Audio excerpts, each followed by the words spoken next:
Hello everyone! Right now we are here at the Nehmeh Enterprises and Industries manufacturing facility for our Nehmeh Tips and Hacks. So we will not keep you waiting and let's get straight onto it. This time, we will be giving you tips and hacks on how you can use your cordless Makita angle grinder like a pro. Tip number 1. Steel grinding is a strenuous activity. It's always a must to use proper protective gear. Wear your coverall, gloves, and never forget your eye protection like safety goggles. Using these will give you the assurance that you are secure and in return will also keep you relaxed and steady while doing the job. Tip number 2. Hold the angle grinder at the right position.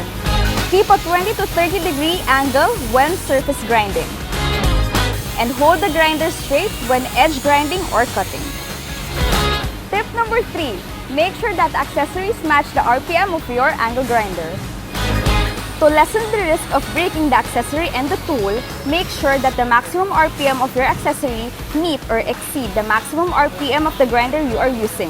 A mismatch can possibly cause your tool to break. Tip number 4. Get this product at shop.nehmeh.com or get the corded alternative from our Nehmeh Summer Special Offers, where combo deals and amazing prices await you. So there you have it, some quick tips and hacks on how you can use your angle grinder. Comment below what you think about this episode. Again, this has been Shannon, your Nehmeh Tip Advisor.